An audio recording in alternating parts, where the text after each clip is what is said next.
just wanted to make this other recording in regards to in regards to the state of multiculturalism in Canada and the great effect,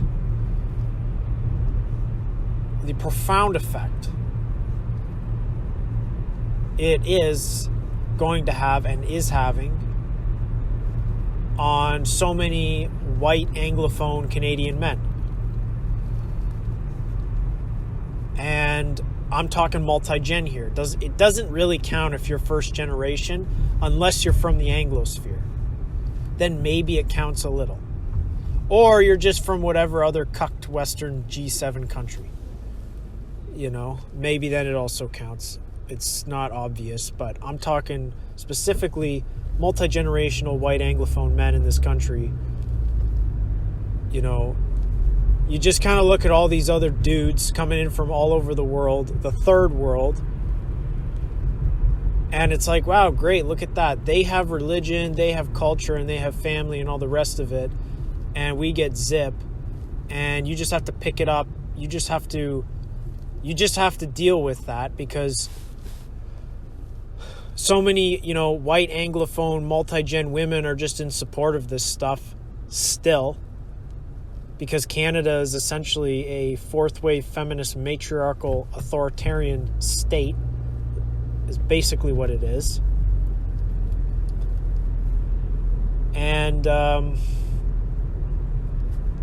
that is what it is so far. And this is what you get with that. These are the kinds of things you get. And with multiculturalism in Canada, in relationship to white Anglophone men, where is our masculine identity? We don't even get one. We don't even have one because we've been banking off of American culture for throughout the 20th century into the 21st, and then the British extension that's been dead. We don't have any British influence anymore. When King Charles, during King Charles' inauguration, nobody cared. Nobody gave a crap. Even I made the mistake of not bothering to watch it live. And I was at church, and one of the priests was there, and he was just talking about, like, why aren't people talking about this? I mean, when I was young and blah blah blah. I mean, why aren't people talking about this? Why aren't people bringing up the fact? I mean, I need to make a disclaimer. I don't know. I don't know if he's a priest. It's an Anglican church. He might be a priest. He might be a minister. I don't know. Anyway. But he was making this point, and it made me very sad. Because it just told me, it was just a reflection of,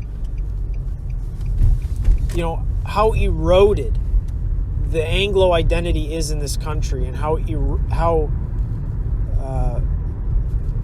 it's just vanished. How it's just disappeared. It's just eroded away. Gone with the wind. I mean, it's like to even begin to try to begin to discuss the situation of the blue-collar, white Anglophone demographic in this country. It's just a freaking horror show. I mean, I don't know. Well, horror show? It's just outright, it's just one of those big, fat, depressing black pills of Canada. Because you don't have anything here. Like, there is no race consciousness in Canada. It just doesn't even exist except with the immigrant demographics. It's the immigrant demographics that get the free pass, especially if they're black. And the only other ones, or Muslim, I know that's just a religion, but, really it's anyone. But the Negroes, basically, I think the Negroes really kind of have the upper hand over everybody. And that's just kind of how it is because of things I'm not going to get into right now. But everyone's in support of these groups. You know, everyone being the media, mainstream media, the education system, government, our government, which I'm not even going to bother to go talk about. There's no point, really. Although I might talk about it later in this recording. But with the white Anglophone demographic in this country, like the blue collar, there's just nothing. Like, it's almost like hard to believe. It's just like, you're just there. You don't exist. You're just there. And let's not talk about our history. You know, it's just, at least, you know, if you're American, like, at least in America, at least you actually do have, like, if you're white American, at least you guys actually have you guys get some representation. You know, when Trump was elected is a good example. Like, you can go online and you can look up statistics on white male suicide in the United States by credible sources. You know, just news, you know, whatever random zine that's posted some study or whatever. You can't find anything like that in Canada.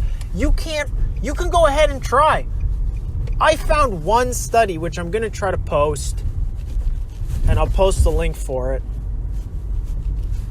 That was, and I think the year might have been, I can't remember what years it was, but it was just the province of Saskatchewan, and it was the racial breakdown of suicide in the province. Now, whites obviously had the highest count. Now, whether or not that's the highest percentage in comparison to the indigenous, I don't know. At this point, it wouldn't frickin' surprise me, because the indigenous suicide rate has always been really high. You know, it's always been a really high suicide rate because they basically just live in, I don't even know if they're even ghettos. You know, they're almost like, they're just like rural slums. So that's what you get in a rural slum. But amongst the white Anglophone demographic, well, I made the point, but that's it. That's all I found. I couldn't, like, you just can't find anything. I mean, if you dig deep enough, you might be able to find something on suicide rates among white men in this country. You know, Anglophones. But the only other study I was able to find, there was one that did a study about how freaking depressed so many working, I don't know if it was working class, but just working Canadian men. They never specified race, although we can all freaking guarantee that they're white, because why else are you fucking depressed? Sorry for swearing, but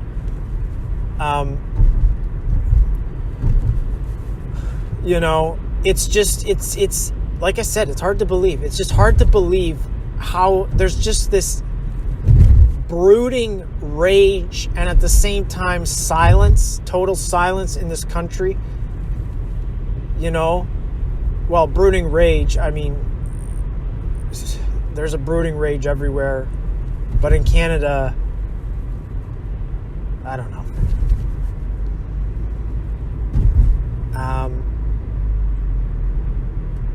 But I just wonder. I know that America has a higher suicide rate because of the guns, because of their Second Amendment rights. You know, it's just easier to purchase a gun and kill yourself. In Canada, there's a whole process to go through with firearms. And, you know, it's just continues to wane over the years to the point where we're just going to be only allowed, you know, a fucking BB gun. But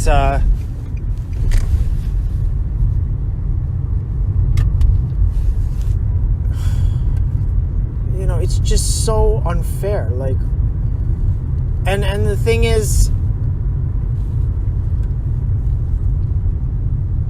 don't want to leave.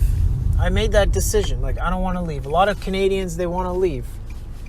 You know, a lot of Anglos, they just want to go. They want to say, I'm done with it. Let's move to Mexico because down there we can afford a house. But you know what?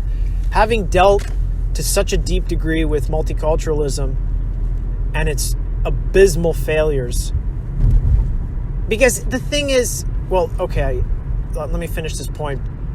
You know, I don't want to become part of the problem moving to another country. Like, I don't want to do that. And it's another point I'd like to elaborate on in some other video. But here I'm not going to do it.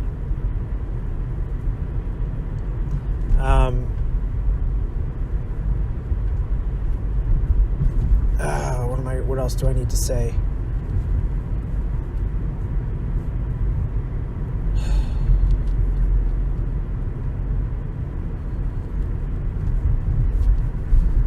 Well, what was I talking about? Multiculturalism.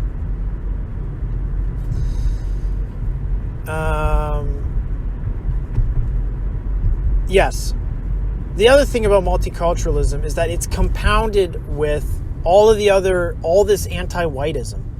It's compounded with all this stuff. It's not like how different it would be if you were in just like this overwhelmingly majority white country and you were just still pounded with all of this propaganda. You know, it's like, no, you're hounded with this propaganda, and simultaneously you're just dumped on all this third world low skilled immigration of people who don't have to deal with this kind of they don't have to deal with the shit that you have to deal with. No matter what, the one demographic suffering the most is white Anglophone, is blue-collar white Anglophones. There's no doubt about it. Just go look at them. We don't have family. We don't have culture. We don't, some of us are going to church, and more people, I think, are going to go to church. And if you start talking openly about Christianity, more white Anglos are going to start perking their ears up to that stuff. It really is happening. Thank God. But, action needs to be taken. There's no mission work that needs to be done anywhere if you're Canadian other than in your own country. So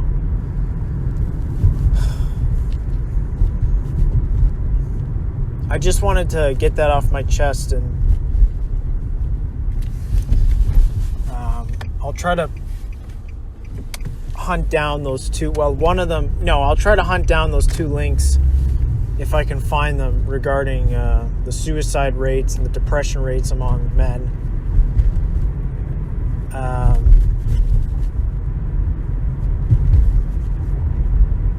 So, yeah, that's it for now.